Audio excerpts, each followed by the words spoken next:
ده جزء تاني من المتحف الوطني الماليزي، جزء مستقل. هندخل هنشوف حاجة بالنسبة لي جميلة يعني أو عجيبة. وجايبين الألعاب، ماشي.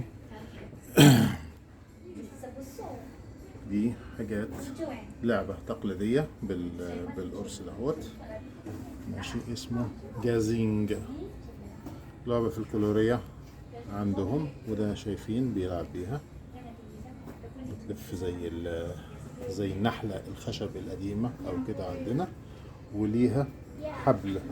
القصة زي النحلة القديمة بتاعتنا. تمام. طيب دي ماشي لعبة في الكلورية وكل حاجة.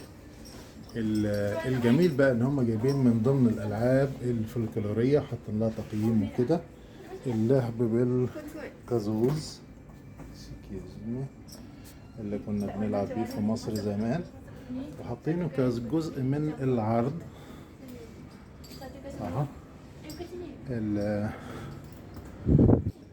اللعب بالبلي، البلي بتاعنا. بس حتى سبحان الله، البلي ده زمان كنا بنسميه في مصر البلي الصيني. تمام. هم حاطين منه مجموعات هنا وهنا، وجايبين دولت عيال بتلعب بلي. ده جزء من المتحف. وجايبين لها برضو هنا، أنا مش عارف اصور الطلبة، برضو في بنوتة بتلعب بلي.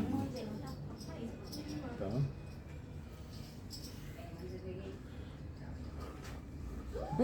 بيلي بتاع في المتحف يعني.